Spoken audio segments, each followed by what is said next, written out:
കൊച്ചി മേയറെ തീരുമാനിച്ചതിനെ ചൊല്ലി കോൺഗ്രസിൽ തമ്മിലടി മുറുകുന്നു. KPC general secretary Deepthi Mary വർഗീസിനെ വെട്ടിയത് തീവ്ര ഗ്രൂപ്പ് പ്രവർത്തനത്തിന്റെ ഭാഗമെന്ന് രാഷ്ട്രീയകാര്യ സമിതി അംഗം അജയ് തറയിൽ വാദിക്കുന്നു. DCC അധ്യക്ഷന്റെ നടപടിക്കെതിരെയും വിമർശനം നീണ്ടു. വഞ്ചിച്ചു എന്ന നിലപാട് ദീപ്തി ആവർത്തിക്കുമ്പോൾ ഒറ്റക്കെട്ടായ തീരുമാനമെന്ന് പറഞ്ഞ് ആരോപണം തള്ളുകയാണ് നേതൃത്വം. ഒരു തീരുമാനത്തിൽ എന്തെങ്കിലും മാറ്റം ഉണ്ടാകുമ്പോൾ തീരുമാനത്തിന് ചുക്കാൻ പിടിച്ചവരാണത് പറയേണ്ടത്. തെരഞ്ഞെടുക്കുന്ന പ്രോസസ്സിൽ ചില അപാകതകൾ സംഭവിച്ചിട്ടുണ്ട്. അത് ഞാൻ KPCയുമായി അതിന് പറയേണ്ട പ്ലാറ്റ്ഫോമിൽ ഞാനത് പറയും. എണ്ണത്തിൻ്റെ ഒരു കണക്ക് അതിൽ മാത്രം എനിക്ക് വിയോജിപ്പുണ്ട്. കാരണം സ്വതന്ത്രമായ രീതിയിൽ കൗൺസിലർമാർക്ക് അത് രേഖപ്പെടുത്താനുള്ള ഒരു അവസരം നൽകേണ്ടതായിരുന്നു. തലേ ദിവസം ഒരു കാളരാത്രിയായിരുന്നു.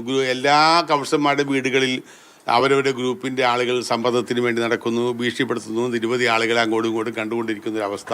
ദീപ്തിയെ മേയറാക്കാതിരിക്കാനുള്ള ഒരു അജണ്ട ഇവിടെ ഓപ്പറേറ്റ് ചെയ്തത് അത് ആരാണെന്ന് എനിക്കറിയാം. കുട്ടിയെ മുറിച്ചെടുത്തോളൂ എന്ന് ആളുകൾക്ക് പറയാം. എറണാകുളം ജില്ലയിലെ കോൺഗ്രസ് രാഷ്ട്രീയം ഞങ്ങളുടെ രക്തം വീണാണ്. അതുകൊണ്ട് പല ത്യാഗങ്ങളും ശ്രമിച്ച് ഞങ്ങൾ നിൽക്കുകയാണ് ഇവിടെ. ദീപ്തിയോട് കോൺഗ്രസ് നേതൃത്വം കാട്ടിയത് കൊടിയ അനീതിയോ? ഈ വിഷയമാണ് നമ്മൾ പരിശോധിക്കുന്നത്. എന്നോടൊപ്പം രാജീവ് ദേവരാജ് ചേരുന്നുണ്ട്. രാജീവ്, ഈ തെരഞ്ഞെടുപ്പിന്റെ പ്രധാനപ്പെട്ട പ്രചരണ ഘട്ടങ്ങളിലൊക്കെ കൊച്ചിയിൽ പറഞ്ഞു കേട്ടിരുന്ന ഏറ്റവും പരിഗണിക്കപ്പെട്ടിരുന്ന ഒരു പേര് ഈ കൊച്ചി തിരിച്ചു പിടിക്കുകയാണെങ്കിൽ ആ സ്ഥാനത്തേക്ക്, താക്കോൽ സ്ഥാനത്തേക്ക് എത്താൻ പോകുന്ന ദീപ്തി എന്നുള്ളതായിരുന്നു.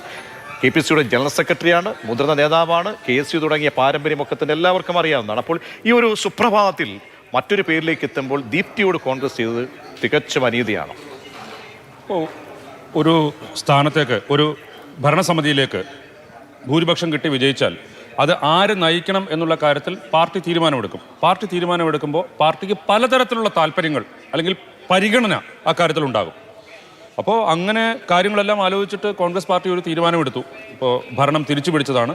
ദീപ്തി മേരി വർഗീസ് ഭരണം തിരിച്ചു പിടിക്കാൻ വേണ്ടിയിട്ട് അല്ലെങ്കിൽ നന്നായിട്ട് പ്രവർത്തിച്ചു. അപ്പോൾ അത് അവർ തന്നെ പറയുന്നുണ്ടല്ലോ, പ്രതിപക്ഷ നേതാവ്. ഇപ്പോൾ നിങ്ങളത് നയിക്കണം എന്നുള്ളത് പ്രചരണ രംഗത്ത് നയിക്കണം എന്നുള്ളതാണോ, അതോ ഭരണം കിട്ടിയാൽ ആ ഭരണസമിതിയെ നയിക്കണം എന്നുള്ളതാണോ പ്രതിപക്ഷ നേതാവ് പറഞ്ഞത് എന്നുള്ള കാര്യം ദീപ്തി മേരി വർഗീസ് പറയുന്നതിൽ നിന്ന് വ്യക്തമാവുന്നില്ല. പക്ഷേ ഇപ്പോൾ ഈ കാണുന്നത് ഒരു ചായക്കോപ്പയിലെ കൊടുങ്കാറ്റ് എന്ന് പോലും പറയാനുള്ള ഒരു മന്ദമാരുതൻ എന്ന് മാത്രമേ പറയാൻ പറ്റൂ. ഒരു ചെറിയ പ്രശ്നം, കൊച്ചിയിലെ ഒരു ചെറിയ പ്രശ്നം, അത്ര മാത്രമേ ഉള്ളൂ. കൊച്ചി കോർപ്പറേഷൻ അല്ലെങ്കിൽ കേരളത്തിലെ ഒരു പ്രധാനപ്പെട്ട കോർപ്പറേഷൻ ആണെന്നുള്ളത് കൊണ്ടും അവിടെ ഈ ചില അഭിപ്രായ വ്യത്യാസങ്ങൾ ഉണ്ട് എന്നുള്ളത് കൊണ്ടും ഈ രീതിയിൽ വാർത്ത വരുന്നു എന്നുള്ളത് മാത്രമേ ഉള്ളൂ.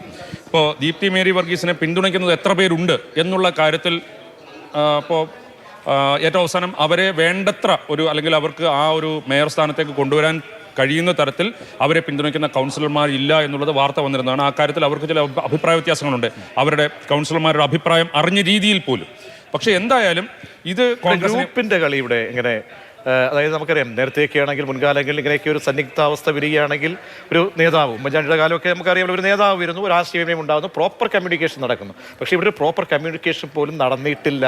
അത് ഇതുവരെ പരിഗണിച്ചിരുന്ന ഒരു വ്യക്തി, അതായത് KPCയുടെ ഒരു പ്രധാനപ്പെട്ട നേതാവ്. മാത്രമല്ല KPCയുടെ ഒരു സർക്കുലറുണ്ട്, തീർച്ചയായും അത് പരിഗണിക്കപ്പെടേണ്ട ഒരു ഇക്വേഷൻസ് എങ്ങനെ പാലിക്കണം, പക്ഷേ അതുപോലും പാലിക്കപ്പെട്ടിട്ടില്ല എന്ന് പറയുമ്പോൾ ഏത് ഗ്രൂപ്പിൻ്റെ പ്രവർത്തനമാണ് അവിടെ കാണപ്പെട്ടത് അല്ലെങ്കിൽ നടപ്പാക്കിയത്? അതിനെക്കുറിച്ച് എന്താ?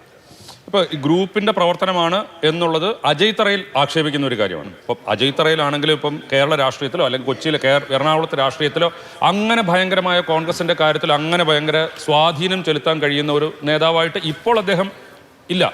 അദ്ദേഹത്തിൻ്റെ ചില അഭിപ്രായ വ്യത്യാസങ്ങളുണ്ട്, അത് പറഞ്ഞു. പക്ഷേ ഈ ഗ്രൂപ്പ് എന്നുള്ള കാര്യത്തിനപ്പുറം കോൺഗ്രസ് നിയമസഭാ തെരഞ്ഞെടുപ്പ് വരാൻ പോവുകയാണ്. അപ്പോൾ നിയമസഭാ തെരഞ്ഞെടുപ്പിന് തൊട്ട് മുൻപ് കൊച്ചി പോലെ ഒരു കോർപ്പറേഷന്റെ മേയർ സ്ഥാനത്തേക്ക് UDFന് സ്വാധീനമുള്ള, അതും എറണാകുളത്ത് വലിയ വിജയമാണ് നേടി. മലപ്പുറം ജില്ല കഴിഞ്ഞു കഴിഞ്ഞാൽ വലിയ വിജയം നേടിയ UDF വിജയം നേടിയ ജില്ലകളിലൊന്നാണ് എറണാകുളം ജില്ല.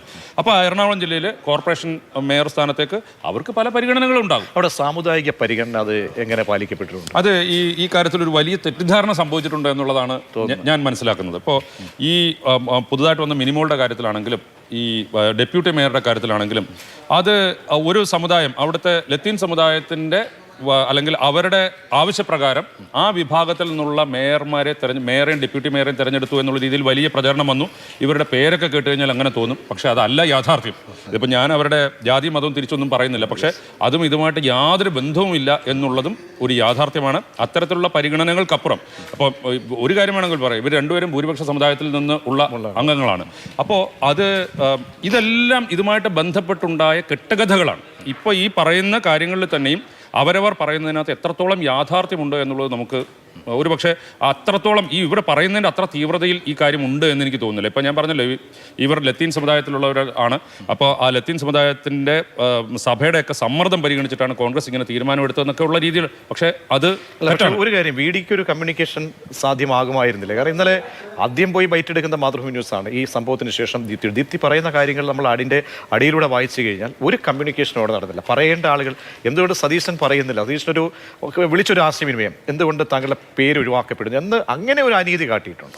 അത് ഇപ്പോൾ വി ഡി സതീശൻ പ്രതിപക്ഷ നേതാവ് എന്താണ് ഇതിനു മുൻപ് ദീപ്തി മേരി വർഗീസിനോട്, KPCCയുടെ ജനറൽ സെക്രട്ടറി കൂടിയായ ദീപ്തിയോട് ഇതിനു മുൻപ് എന്താണ് പറഞ്ഞത്, ഇപ്പോൾ അതെങ്ങനെ തമ്മിൽ ആ ഒരു പാലിക്കപ്പെട്ടില്ല എന്നുള്ളത് അത് അവർ തമ്മിലുള്ള കമ്മ്യൂണിക്കേഷനും കോൺഗ്രസ് നേതൃത്വം തമ്മിലുള്ള ഒരു കാര്യമാണ്. പക്ഷേ ഈ കോൺഗ്രസിന് ഇപ്പോൾ എല്ലാ കാര്യങ്ങളും തൃപ്തിപ്പെടുത്തിക്കൊണ്ട് ഓരോരുത്തരെ പുതിയ സ്ഥാനങ്ങളിലേക്ക് ഇപ്പോൾ പിന്നെ ഒരു പക്ഷേ UDFന് ഭൂരിപക്ഷം കിട്ടിയാൽ അടുത്ത നിയമസഭാ തെരഞ്ഞെടുപ്പിൽ ആരെ മുഖ്യമന്ത്രിയാക്കണം എന്നുള്ളത് ഇതെല്ലാം ഇതിൻ്റെ അപ്പുറത്ത് വലിയ ഒരുപക്ഷെ തർക്കമുണ്ടാകാൻ സാധ്യതയുള്ള ഒരു കാര്യമാണ്. ഇപ്പോൾ കഴിഞ്ഞ പ്രാവശ്യം പ്രതിപക്ഷ നേതാവിനെ തെരഞ്ഞെടുത്തത് ഏറ്റവും അവസാനം പിന്നീട് വന്ന ചില വ്യാഖ്യാനങ്ങളും അല്ലെങ്കിൽ അത്തരത്തിലുള്ള വാർത്തകൾ വന്നത് നിയമസഭാ കക്ഷിയിലെ ഭൂരിപക്ഷം അല്ലെങ്കിൽ ആർക്കാണ് ഏറ്റവും കൂടുതൽ പിന്തുണ എന്നുള്ളത് പരിഗണിക്കാതെ കോൺഗ്രസ് നേതൃത്വം ദേശീയ തലത്തിൽ വി ഡി സതീശനെ പ്രതിപക്ഷ നേതാവായി തെരഞ്ഞെടുത്തു എന്നൊക്കെ ഉള്ളത് വന്നില്ലേ. പക്ഷേ അതൊക്കെ അന്നേരമുണ്ടാകുന്ന ചില പ്രതികരണങ്ങൾ മാത്രമാണ്. അത് എത്ര പേർ ആരുടെ കൂടെ നിന്നു എന്നുള്ളതിനപ്പുറം അന്ന് ദേശീയ നേതൃത്വം ഹൈക്കമാൻഡ് തീരുമാനിക്കുകയാണ് ഒരു പുതിയ നേതൃത്വം വരണം എന്നുള്ളത് തീരുമാനമെടുക്കുന്നു എന്ന് പറയുന്നത് പോലെ ഇപ്പോൾ ഇവരുടെ കാര്യത്തിൽ ദീപ്തി മേരി വർഗീസ് അല്ല.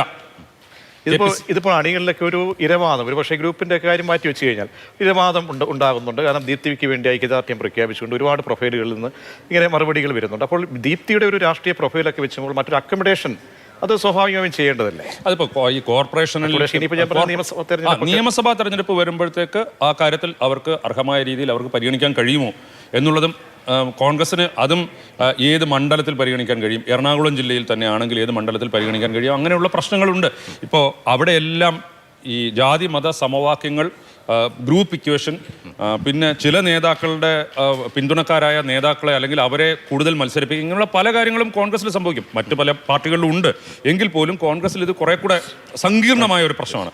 അങ്ങനെ വരുമ്പോൾ ദീപ്തി മേരി വർഗീസിന് നിയമസഭയിൽ ഒരു സീറ്റ് കൊടുക്കണം എന്നൊക്കെയുള്ള വികാരം ഉയർന്നു വരാം. പക്ഷേ അത് അന്നത്തെ സാഹചര്യത്തിൽ എല്ലാ പരിഗണനകളും പരിഗണിക്കുമ്പോഴും തികച്ചും അർഹനായ ഒരാളും ഏറ്റവും അവസാന നിമിഷം എന്തെങ്കിലും പരിഗണനകളുടെ പുറത്ത് തട്ടിപ്പോകുന്നത് നമ്മൾ വെട്ടിപ്പോകുന്നത് കണ്ടിട്ടുണ്ട്. അപ്പോൾ അതുകൊണ്ട് കോൺഗ്രസിലല്ല രാഷ്ട്രീയത്തിൽ ഇതൊന്നും നമുക്ക് മുൻകൂട്ടി പ്രവചിക്കാൻ കഴിയില്ല.